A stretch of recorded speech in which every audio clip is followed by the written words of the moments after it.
não gosta de ser visto como alguém inteligente, né? Imagina ser uma criança super inteligente, cheia de potencial, o orgulho de todos ao seu redor. Agora, avança 30 anos para o futuro. O que você vê? Um adulto realizado, vivendo o seu futuro brilhante, ou alguém perdido? Mas eu era tão inteligente, o que aconteceu comigo? Essa pergunta ecoa na mente de milhares de adultos que um dia foram as crianças inteligentes. Hoje, muitos deles se sentem presos em empregos que não os motivam, relacionamentos que não os preenchem e uma vida que parece estar acontecendo para todos, menos para eles. Eles apenas observam o tempo passar. Eu sei exatamente como é isso. É aquela sensação sufocante de que você está desperdiçando todo o seu potencial. O medo paralisante de que talvez você não seja tão especial quanto todos pensavam. Nesse vídeo vou te mostrar exatamente por que você se sente assim e, mais importante, como sair dessa armadilha mental. Vou te dar as ferramentas para finalmente entender quem você é de verdade e assim retomar o controle da sua vida. Ser inteligente é uma grande vantagem, mas traz consigo desafios únicos e quando não aprendemos a lidar com eles, pagamos um preço alto, muitas vezes sem nem perceber.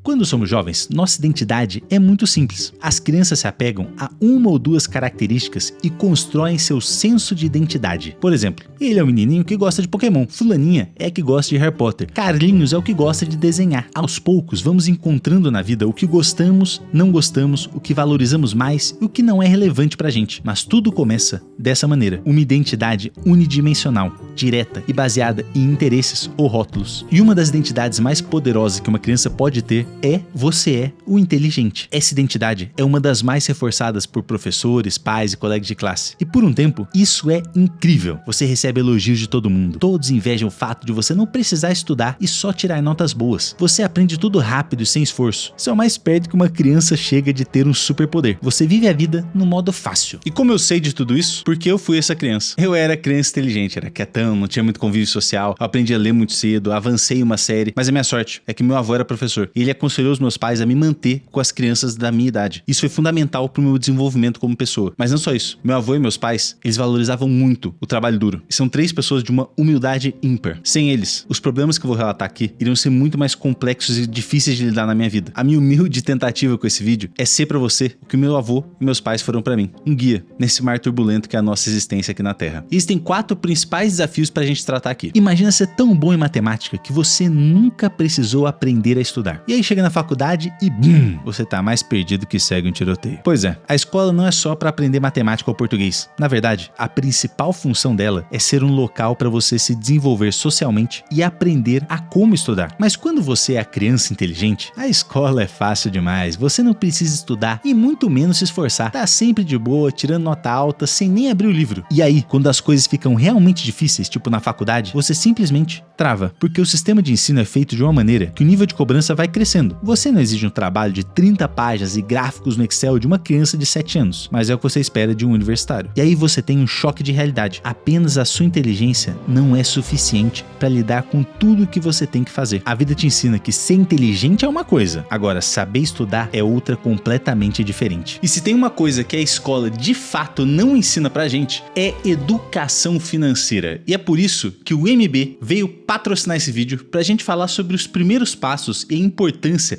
da diversificação do seu patrimônio, para proteger justamente contra movimentos bizarros que a gente tá vendo aí pelo mundo, de Estados Unidos e China, um taxa outro e sobe dólar e cai dólar e sei lá o que acontece com o real. Nesse meio tempo, é muito importante você estar diversificado, você ter títulos públicos brasileiros, ter investimento nos Estados Unidos, na Europa e inclusive criptomoedas. Lembrando que isso aqui de maneira alguma é uma indicação de investimento em Bitcoin ou em nenhum outro ativo que eu estou citando aqui. Eu estou te trazendo aqui a importância de você diversificar o seu patrimônio, com dinheiro numa previdência privada, com dinheiro em títulos públicos e em diversas outras coisas que façam sentido para o seu perfil como investidor e para a sua calma e tranquilidade para garantir o seu futuro e da sua família. E o Bitcoin não é uma aposta, nada disso. É uma forma de você diversificar o seu dinheiro, com os seus prós e contras, claro, mas que você pode utilizar uma parcela para, quem sabe, ter um bom retorno no futuro. E para ter segurança nesse processo, é fundamental você estar com uma empresa séria, como o MB. São mais de 12 anos de atuação, 4 milhões de clientes. É a maior plataforma de investimentos em ativos digitais da América Latina. E para te incentivar a dar o primeiro passo nessa jornada, eles vieram oferecer para você que está vendo esse vídeo uma oportunidade muito bacana. Se você abrir a sua conta gratuitamente e investir R$50 na plataforma em qualquer ativo que você quiser, depois de 7 dias, eles vão te dar R$25 de graça para você fazer o que você quiser com ele. Essa é uma oportunidade exclusiva para clientes que fizerem o cadastro até dia 30 de abril de 2025. sim. Para abrir a sua conta, basta clicar no primeiro link da descrição ou escanear o QR Code que tá na tela. Muito obrigado, MB, por patrocinar esse vídeo.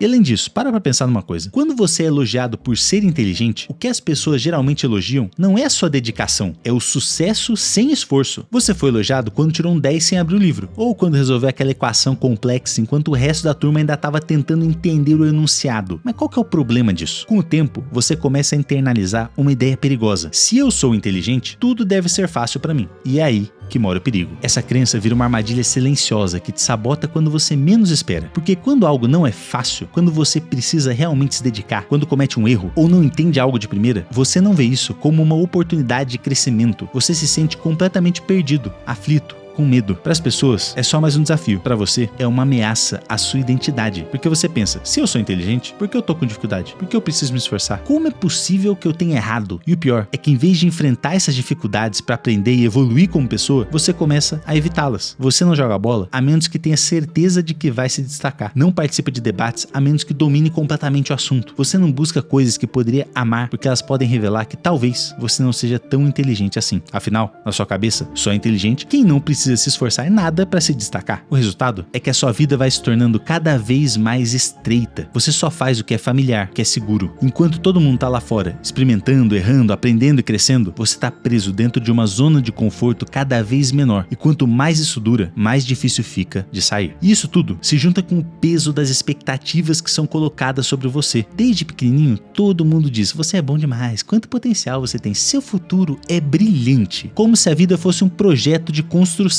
Todo mundo almeja construir uma casa, mas você, com todo esse potencial, não pode. Você tem tudo para construir uma mansão. O que ninguém te conta é que construir uma mansão é muito mais difícil e demorado do que construir uma casinha simples. Mesmo que você saia na frente tendo todo o material necessário e o projeto na mão, ainda vai demandar mais trabalho para construir. Muita gente comete o erro de pensar que se você é muito inteligente, tudo será mais fácil para você, que você vai precisar se esforçar menos para atingir resultados extraordinários. Mas a vida real não funciona assim. Isso fica mais claro se a gente olha para o esporte. Pensa no Michael Phelps, um fenômeno com um talento inigualável, mas ele não treinou menos do que os outros competidores para virar o maior medalhista olímpico da história. Pelo contrário, o cara treinava mais, se dedicava mais, sacrificava mais do que todo mundo. Michael Jordan, mesma coisa. Serena Williams, Pelé, Ayrton Senna. O talento deles abriu várias portas, é claro, mas foi o trabalho duro que os levou ao topo. Se o grande objetivo deles fosse só ser campeão universitário, talvez o talento bastasse, mas eles queriam ser os maiores de todos os tempos. E para isso,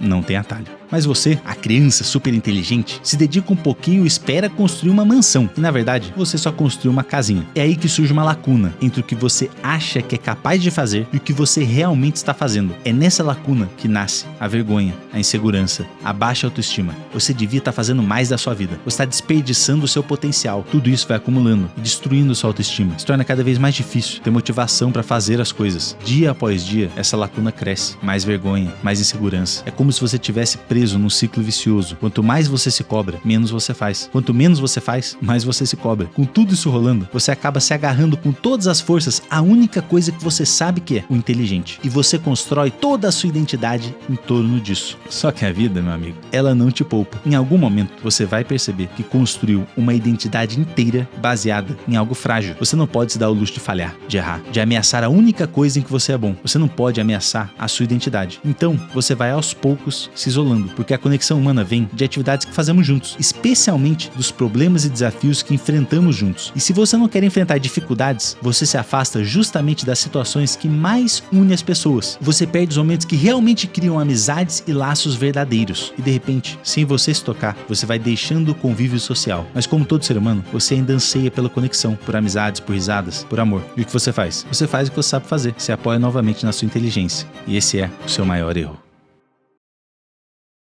A nossa mente é formada por um tripé, a parte emocional, a parte intelectual e o ego. A parte intelectual é nossa capacidade lógica, analítica e racional. O emocional são os sentimentos, medo, alegria e tristeza. E o ego é a sua identidade, quem você acredita ser. Quando você cria sua identidade baseada somente em inteligência, a sua parte intelectual se desenvolve muito, mas seu controle emocional e seu ego ficam atrofiados. O que complica tudo é que essas três partes interagem constantemente e a mais forte sempre vence. Ah, mas o meu intelecto é forte demais, ele vai ganhar sempre. É aí que você se engana. Seu intelecto é forte, claro, mas sua capacidade de controlar suas emoções e seu ego é tão pequena que essas partes vão dominar você completamente, sem você nem perceber. Quando sua inteligência é dominada por emoções ou seu ego, é aí que surgem os vieses cognitivos. E quando isso acontece, você pensa, isso que ele tá falando não vai funcionar comigo, eu sou diferente. Ou então fulano não considerou todas as variáveis. Parece racional, mas não é. Você se convence de que é inteligente, mas é muito preguiçoso. Isso é mais confortável do que admitir que você tem medo de tentar e falhar. E à medida que esses vieses se aprofundam, eles começam a afetar os seus relacionamentos de uma forma peculiar. Você desenvolve o que a ciência chama de empatia cognitiva. Quando a gente pensa em empatia, a gente pensa em algo emocional, certo? Você vê alguém chorando, você sente a tristeza da pessoa, se coloca no lugar dela. Você compreende sentindo os sentimentos dela. Já na empatia cognitiva, você não sente o que a pessoa sente. Você consegue entender o que os outros sentem logicamente, mas não se envolve emocionalmente com a situação. Pô, que maravilha. O problema é que isso não funciona sempre. Você participa de conversas, ajuda pessoas, se mantém socialmente ativo. Você pode parecer carismático para os outros, mas por dentro você tá exausto, porque você não tá agindo naturalmente, se relacionando com as pessoas. Você tá constantemente pensando nas situações, em como responder, no que os outros vão pensar de você. Isso é extremamente cansativo. Eu sei exatamente como é esse sentimento. Fiz isso por anos da minha vida. Você não só se sente extremamente cansado, mas também se sente uma fraude. É como se as pessoas gostassem de quem você finge ser e não de quem você é de fato. E para evitar que as pessoas descubram quem você é por trás dessa máscara social que você criou, você passa a evitar qualquer evento social. E é aí que a solidão se aprofunda. Conforme esse padrão se intensifica, a exaustão emocional aumenta e a solidão parece insuportável. Você se vê forçado a usar sua defesa final. Eu sou diferente. Eu sou profundo demais para amizades superficiais. Isso é arrogância defensiva. Agora, ao invés de admitir que você está sozinho, você se convence de que está acima dos outros. No fundo, você não acredita nisso, mas pensar assim dói menos do que admitir que essa solidão é culpa sua. Você se excluiu do mundo por medo. E por pior que você esteja se sentindo, mesmo sendo preguiçoso, com baixa autoestima, isolado socialmente, você ainda é inteligente. É tudo que você tem. Então, você começa a usar a razão para melhorar sua autoestima. Você analisa seu próprio comportamento nos mínimos detalhes e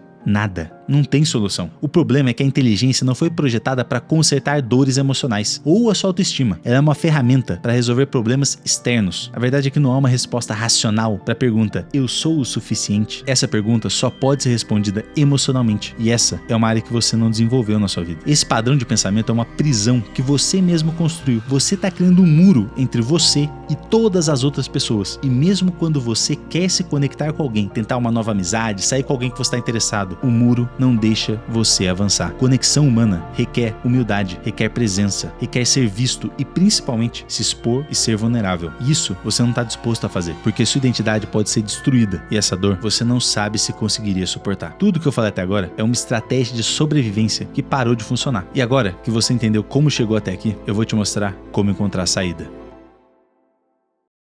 Maravilha! Então como que a gente conserta tudo isso? Eu vou ser muito sincero, não vai ser nada fácil. Eu te digo por experiência própria, vai ser dolorido, vai ser difícil, vai demandar muita dedicação, reflexão e força de vontade. Mas o primeiro passo, que é inegociável e talvez o mais difícil, é você parar de se identificar como a pessoa inteligente. Eu sei que é difícil, que você deve estar pensando agora, é tudo que eu tenho, minha autoestima já tá um lixo, como que eu vou abandonar a única coisa que eu sou bom? Presta bem atenção na minha voz. Sua autoestima já está um lixo, não tá funcionando. Ser inteligente não é ruim, mas basear o seu valor nisso só vai te trazer problemas. Quando o seu valor está vinculado ao sucesso sem esforço, você fará de tudo para evitar erros, fracassos e situações que possam provar que você não é excepcional em tudo que você faz. Pensa bem, você está usando como pilar da sua autoestima e do seu valor como ser humano algo que não tem relação com as suas ações. Ter orgulho de ser inteligente, se você pensar direito, é uma idiotice gigantesca. Você não precisou fazer nada para ser inteligente. Você não conquistou isso. Você nasceu assim. Você não merece crédito nenhum por algo que não exigiu seu esforço. Se o seu senso de identidade se baseia em coisas fora do seu controle, as suas ações não têm impacto na sua autoestima. E assim, você nunca vai dar o seu melhor em nada. Porque tentar de verdade e falhar significaria que você não é o gênio que você acredita ser. Então, você desenvolve a estratégia. Ou faz meia boca ou não faz. Porque se você faz meia boca, ainda tem uma partezinha do seu ego que vai pensar: eu não consegui porque eu não me esforcei direito. Se eu tivesse me dedicado,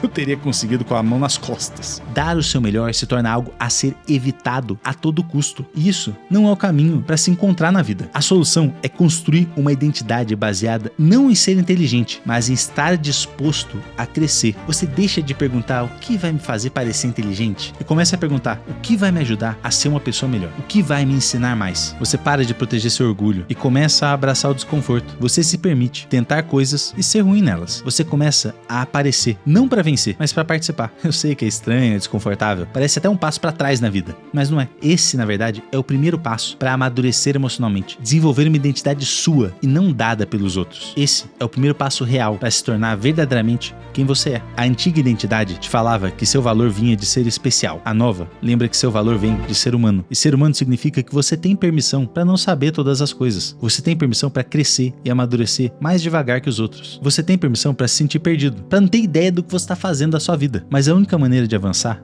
é agir e dar o próximo passo, mesmo sem saber se é o passo perfeito ou se isso é a coisa mais inteligente a se fazer, mas é um passo honesto e imperfeito para frente. Esse é um passo humano. Se você se sente preso, perdido ou desconectado do mundo, comece assim. Deixa para trás a história que você criou para si mesmo. Para de tentar ser impressionante e perfeito. Comece a tentar ser real, porque você não precisa ser a pessoa mais inteligente para ter uma vida feliz. Você só precisa ser alguém que está disposto a estar presente, mesmo quando é difícil, quando é confuso ou assustador, mesmo quando você não tem a menor ideia do que está acontecendo ou do que você está fazendo. E se você puder fazer isso, você vai começar a sentir algo que não sentia há muito tempo. Conexão genuína com as pessoas, com o mundo e com você mesmo. Tudo isso porque você teve coragem, você se expôs ao desconhecido, você arriscou sofrer, arriscou falhar, arriscou ser julgado. Você colocou em jogo todo o seu bem-estar ao descer do pedestal em que você estava se colocando. E sabe o que aconteceu? Você finalmente entrou no mundo onde o resto das pessoas vive. E surpreendentemente, esse mundo não é tão assustador quanto você imaginava. Na verdade, é o único lugar em que você pode ser realmente visto. E mais importante, o único lugar onde você pode finalmente respirar, ser você mesmo e se sentir em casa. Não porque você é excepcional e brilhante, mas porque você é humano.